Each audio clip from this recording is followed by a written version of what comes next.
So I built all the Toa Mata in the gift with purchase style. Let me show you how they look and share with you some instructions so that you could build them yourself.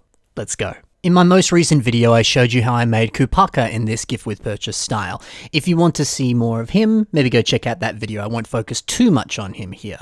But I certainly learned a lesson while making Kupaka. And that lesson was that it's pretty easy to just copy the original design for Tahu using the instructions from the actual set, and pretty much just swap out certain colors and just change up a couple things here and there, like the weapons and the mask and stuff like that. But that said, Kupaka was a pretty easy one to do because the colors are pretty common, but some of the color swaps on these different Toa proved a little bit harder to do, and so certain changes needed to be made. Let's start off with Lewa and I'll show you what I mean. Lewa was a pretty easy color swap, but lime clips only appear in 2 sets, and sadly I don't have any, so I had to use some dark bluish grey ones here, but even Tahu has some grey on his arms, so it transfers pretty well here, and it's not that noticeable. But if you have some lime ones, you could easily fix this yourself. Now also for the feet, the larger 2x2x2 slopes do exist in green, but they only come in these creative value packs from 2004.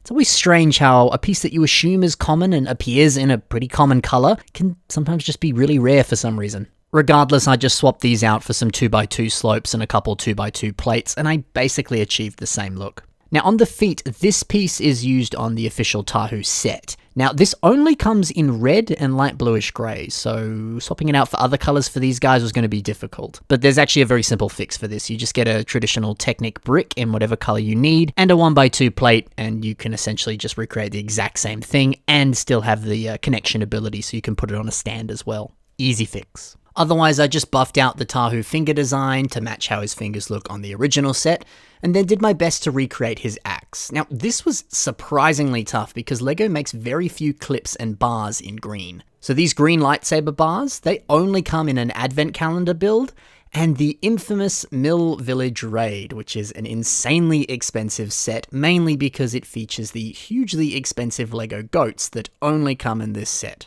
So once again, a piece you'd assume was common, but just isn't. But I think it makes for a decent enough axe design. You just might struggle a little bit with this if you don't have these pieces in green.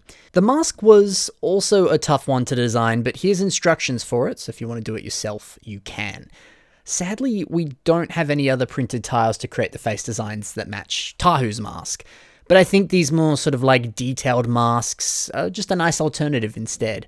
Hopefully you like how these brick-built masks look, and you can take full advantage of it if you want to build Lewa in this style. Here's also some instructions for the axe as well. Of course, the green bars might be difficult, but you could always swap them out for black ones. The official Tahu model had the black hilt on his fire sword, so in that sense it kind of still fits with the rough idea of the sets. But it's totally up to you. Now, Lewa might be my favourite of the lot here. I'm just really happy with how he turned out, and Lewa was always my favourite of the Toa Mata, so it's cool seeing him in brick-built form here. Alright, over to Gali now. So when we look at Tahu, he had these winged slope pieces on his feet. Now, translating that to blue on Gali was a little bit harder. These pieces do come in blue, but only in an old creator set, and oh look, that same creator value pack, it haunts me still. So once again, don't have that piece, so I had to change it out for these cheese slopes, and I think it still kind of works. I did this on Lewa as well, you might have noticed, but it's a good alternative. Medium blue ingots for the upper legs also don't exist, so I swapped these out for some curved slopes. Again, I did the same thing on Lewa because lime ingots don't exist either, but hey, you barely notice it, and I think it actually kind of looks better in all honesty, so that's good. Now, otherwise, Gali was pretty straightforward. I changed the ball joint on the center of her torso to a clip instead because the handpiece on these gift with purchase sets is a clip. So I thought it kind of made sense because the original set used a hand socket, so that was a decent way of translating that there. Now, if you want to build her weapon design, here are some instructions to do so. It's a pretty straightforward, pretty easy way to do it, and I think it showcases the weapon pretty well in this sort of system context. Now let's also move over to her mask. This was really challenging because I could only use pieces in trans dark blue. And that gives you not a lot of room to play with because trans dark blue pieces, there's not a huge amount of them, especially not your sort of like snot bricks or specialty bricks and things where you can get crazy angles and stuff like that. But ironically, this ended up being the mask I was most proud of. I think it really matches her cow mask. And using the dots piece there for the sort of center bit of the mouth, I just love how that looks. Now, Gali Mata was actually my first ever Bionicle set, so it's awesome to see her built in this style. I'm pretty pleased with how this one turned out. One other detail that you might have noticed, the 1x3 plates on her arm should be these medium blue wedge plates instead, but they also only come in 3 sets. They're again an annoyingly not common piece that you would expect to be common. So for now, I have to use these 1x3 slopes. I have actually ordered these, but they're on their way and I was just too hungry to do this video. So unfortunately, it's not totally accurate right now, but don't you worry, when those pieces come, maybe I'll take some photos or something. Moving on to Onua now. He is pretty easy to build because black and dark bluish gray, they're pretty common colors. So nothing was too rare here, thankfully. I did swap out some mixer joints that were light bluish gray on the original Tahu version, but I changed them to the dark bluish gray variants because it just better fit his color scheme.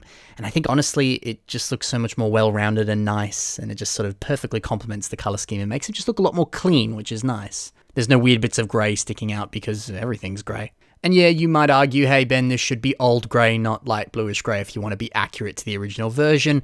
But light bluish grey is way easier and cheaper to do, so I'm happy to stick with this. And also, if LEGO officially released this, it certainly wouldn't be old grey. They would keep it with the modern grey colour. So here's how I built Onua's claws if you want to make them yourself. Again, pretty easy design, but I think it represents the original well, and this one has a bit of posability too, which the original one didn't have, so that's always good. And yep, if you want to build Onua's Pakari mask, you can. Here is how I did it. This one did require a different neck connection to replicate Onua's signature hunch, but that's actually a pretty easy fix and actually works very nicely with the way that the torso is designed because there is that jumper plate already there on the torso. So it's cool. It's almost like LEGO planned for that if people wanted to build Onua in the same style. I like that. Thanks, LEGO. So that's Onua. And finally, here we have Pohatu. This one was really fun because the original set, of course, flips the Mata torso piece so that it's upside down. This way, he has the gear function allowing him to kick,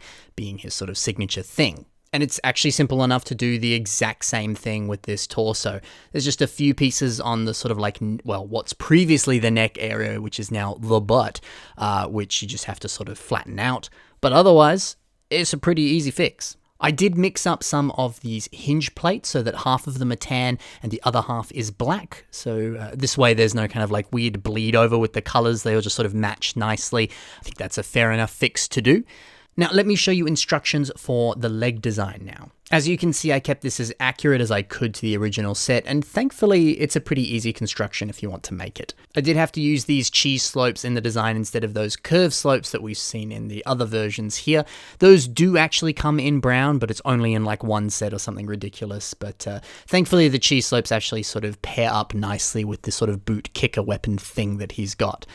So that works well. And if you're keen, let me show you how I built Pohatu's mask. Now, I hope you enjoyed seeing this unique style of the masks. Yes, it's a little bit different from Tahu's, but I don't know, seeing a bit more kind of like depth and I guess a little bit more sort of like accuracy to the actual mask itself and seeing the eyes and everything, I think it just gives it a little bit more life. And it's certainly better than just a blank curved slope with no printing on it, which is the best we can do right now until somebody makes some sort of like printed version and sells it to the LEGO community.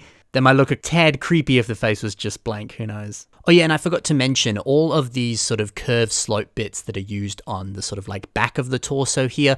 These all exist in the colors that they should. Green is a difficult one, so I had to sort of swap that out for just some plates. It doesn't look as well rounded, but it still kind of gets the job done, and it's the back. You're not necessarily going to look there anyway, but yeah, unfortunately that's a little bit difficult to recreate there. But anyway, that's it for the whole team. They look pretty snazzy in system, I think. So feel free to make your own versions of these guys, whether you want to copy some of these instructions to make them, or if you want to kind of riff off of what I've done here, you are more than welcome to do so. These were really fun to make for me, and I want other people to share in that joy. So by all means, build them, and if you do, post them online and tag me in it. I'd love to see what you guys do. There's something really satisfying about seeing all of these guys together like this. I doubt that LEGO has plans to make the other 5 Toa Mata in the gift with purchase style at any point. But hey, who knows what'll happen. If they do, I think it'd be really cool. Who knows what the future holds. But still, we as fans can do it, and that's just as good. But that's all for now. Thank you guys very much for watching this video. I hope you very much enjoyed. Happy building, and bye for now.